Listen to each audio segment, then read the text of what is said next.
I moved to my husband's hometown and we finally had our long-awaited child. I dreamed of a happy life with my new family, but that dream never came true, because my husband started making unreasonable demands of me. Moreover, the presence of my husband's ex, Rebecca, tormented me. During all this, I gave birth to our daughter. The next day, while I was still exhausted from childbirth, unbelievably, my husband showed up with his ex-girlfriend. The ex-girlfriend laughed and called my beloved daughter ugly. Immediately after, someone else appeared. I'm a mom with a daughter, and I need to share the crazy story about my husband. His behavior and comments during my pregnancy were so awful that I doubted he even had a heart. My husband, however, angrily shouted at me, saying, "You're the one who's crazy." If you don't mind, I'd love to hear everyone's opinions. I'm an office worker in my 30s. I've been married to my husband, Jack, for 3 years. My husband moved to my hometown for work a few years ago, and that's where we met and got married. After the wedding, my husband had to return to his hometown for work, so I moved there with him. While my in-laws never visited without notice, my mother-in-law is quite a strong-willed person. Since both of you are working, why not stop renting and just build a house? When you have children in the future, this place will feel cramped. Hey, Erica, don't you think so too? Well,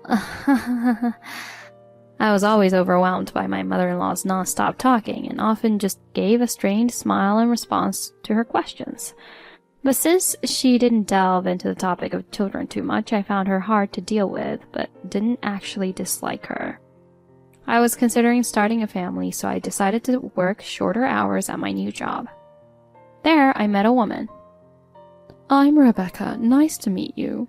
By the way, when I heard your last name, I thought, is your husband's name happen to be Jack?"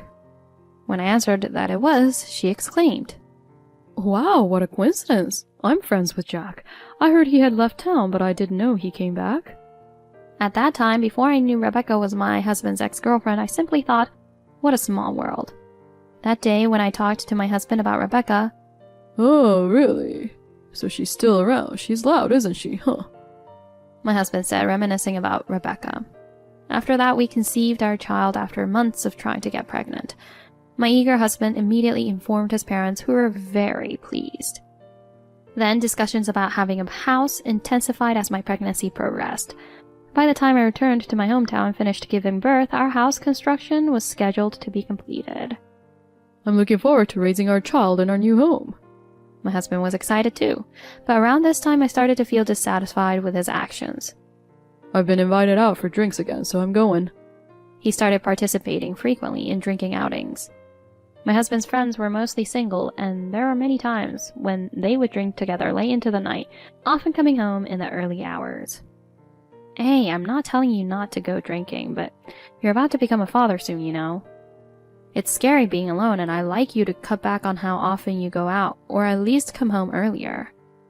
What do you think my husband said when I asked him that? "You're being too controlling, don't you think? I'm not out partying until the morning, so please let me go out with my friends." He sighed, sounding tired. At this point, a guy who says things like this will definitely keep going out even after the childbirth. It's not about control. Whose child is in your belly? It's your child, right? It relieves me to hear that. My husband has clearly become more careless with how he treats me, and what's more... "Hey Erica, are you keeping track of our finances?" What's this all of a sudden? I am, but... Until now, I handled the finances, but he started getting involved in money matters and giving opinions about everything. "We're starting the mortgage soon, so we need to save wherever we can," he said. He began checking receipts closely. "Erica, change your shopping time. There are more discounted items before closing times." He says selfish things like that. "There's no need to use a particular facial toner." "That's right, from now on use the dollar store toner." When he said that, I got angry. Since I have sensitive skin, I've tried various things, and the current toner works best for me. Besides, you keep talking about cutting back, but why don't you reduce your drinking?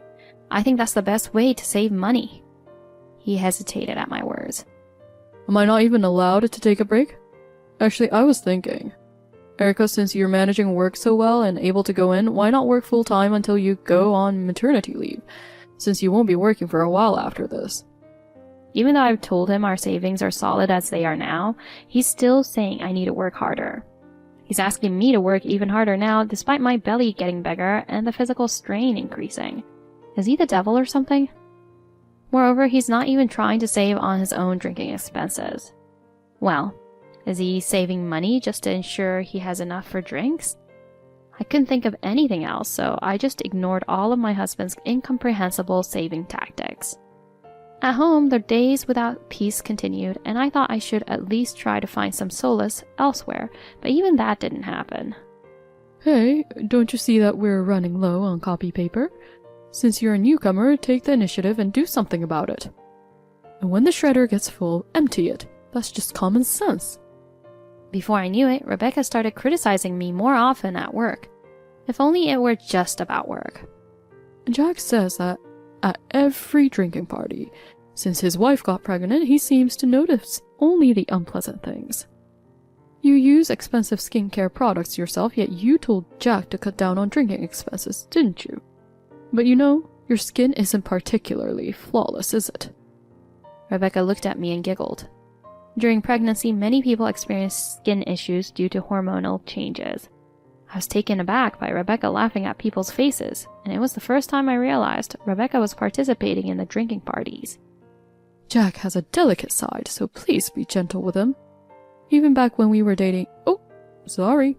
I didn't mean to say that. What should I do? Let's pretend I didn't say that just now. With a smug smile, Rebecca glanced at me and then calmly returned to her seat as if nothing had happened.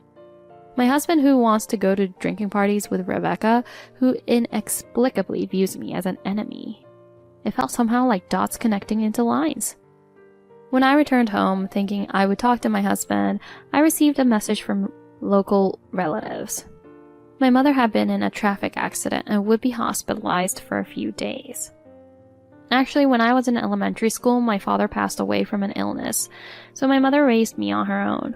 She seems conscious and asked relatives to keep it a secret from me because she's worried.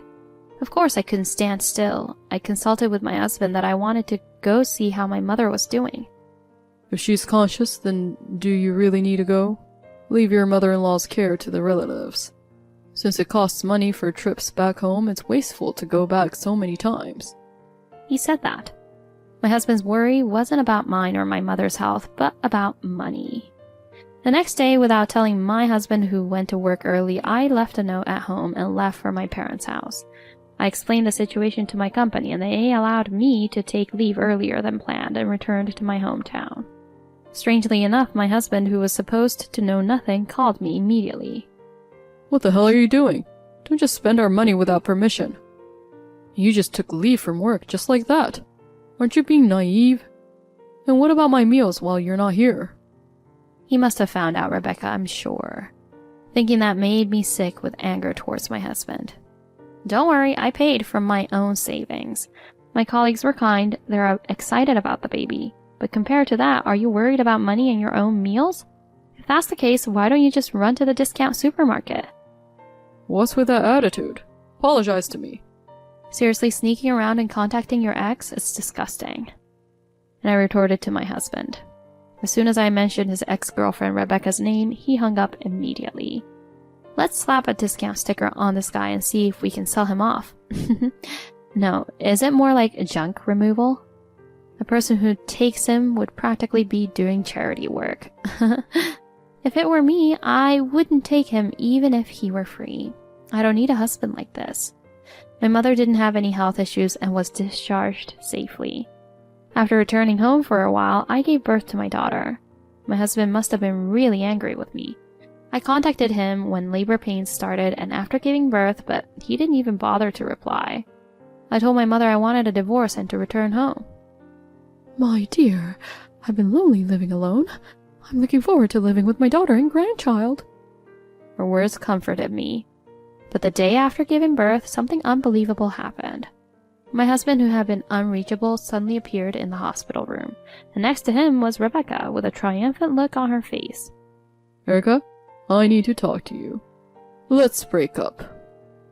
I think you've already realized, but I love Rebecca. Oh, trying to claim compensation would be pointless, you know.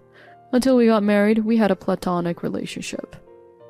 I don't hold Jack back like you do, and I can support Jack with my big heart. Jack also loves me for being like that after all. I see. Understood. Our house will be ready soon, but what are your plans? Of course, Rebecca and I will manage. You work part-time and we can still cover our expenses, and having Rebecca who works full-time would make our incomes more stable. I want to go on a trip every year for our anniversary, but still, poor little girl, she's so ugly just like her mommy. Aw, this must be disappointing for all the relatives. It was my fault for letting my guard down, but Rebecca picked up my daughter without asking and said incredibly rude things to her. I couldn't believe my husband would say such a thing to his own daughter. I was tired after childbirth, lack of sleep, anger, and a mixture of emotions. "Don't touch my daughter with your dirty hands," I shouted loudly. At that moment, the hospital room door opened. "Who do you mean by all the relatives? Say it out loud. It's your empty head that disappoints me." With her face turning bright red, my mother-in-law appeared. Next to her was my mother. Huh? Why is Mom here? I haven't even informed her that our child was born. Jack's face turned pale at the sight of his mother's appearance. "Who are you, dear? Your face seems similar." My mother-in-law was glaring at Rebecca, but it seemed like they weren't meeting for the first time. Rebecca seemed pleased that she remembered her, saying, "My name is Rebecca and I used to date Jack. I'm going to marry Jack. Please take care of me from now on, Mom." She greeted them with a smile, but it quickly turned strained. "What? Jack, are you still seeing this woman? She enters people's homes without greeting anyone, doesn't arrange her shoes, and even opens the fridge without permission when she's thirsty." My mother-in-law had hated Rebecca for her rude behavior since she and Jack had an on and off relationship during their school days. "Oh, come on. I was just a kid back then. Anyway, look at this. We were just talking about how it's a shame the baby doesn't look anything like Jack." Rebecca was desperately trying to change the subject. My mother-in-law took one look at my daughter, who had been taken back by my mother, and said, "They say daughters look like their fathers and sons look like their mothers. She looks just like Jack did when he was born. You can see it, right? Jack looks just like me. So what do you mean? Are you trying to tell me I'm ugly?" "Huh? No, I didn't mean it like that." Rebecca was completely intimidated by the forcefulness of my mother-in-law. Rebecca was hated by my mother-in-law since before marriage. A person who barges in unannounced the day after giving birth can't be a reasonable person. I found out later that on that day, my mother-in-law arrived a bit earlier than my husband and Rebecca. She apparently had a chat with my mother at a cafe near the maternity clinic. "I'm sorry, Erica. My idiot son. He's truly an irredeemable idiot."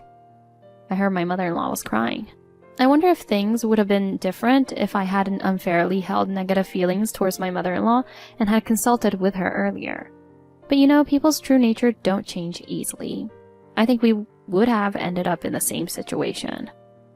After that, my husband and Rebecca were forcibly sent away by my mother-in-law. After I was discharged from the hospital, I returned to my parents' home and struggled with childcare.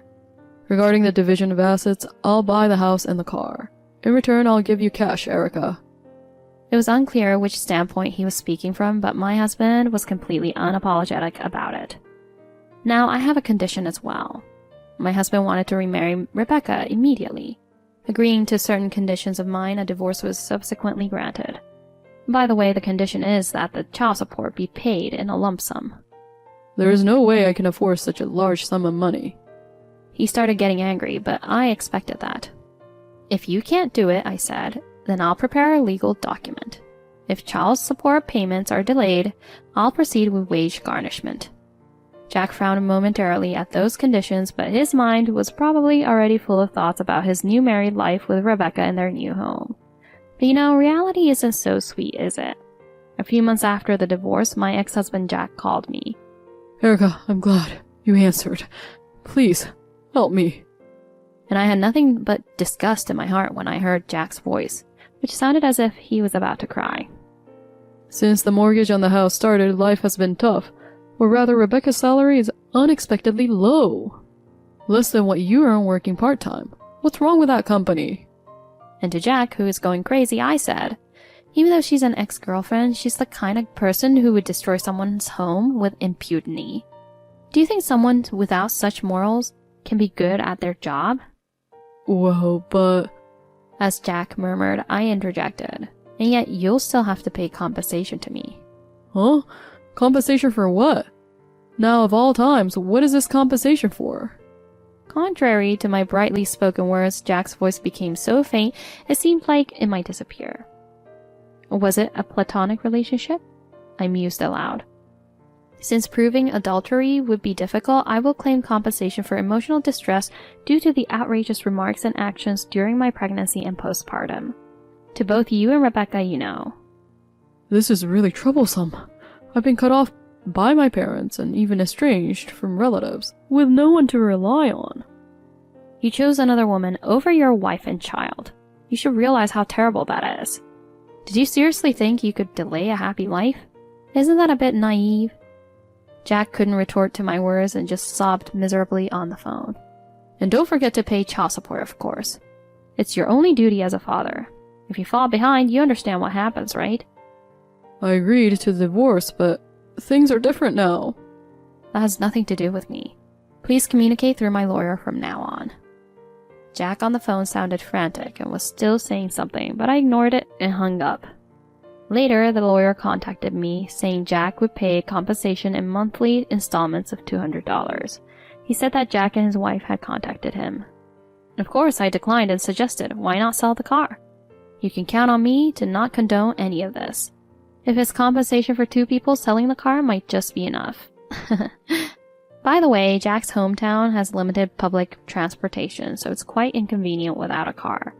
Later, I received a call from the lawyer saying that Jack and his wife wanted to talk to me directly.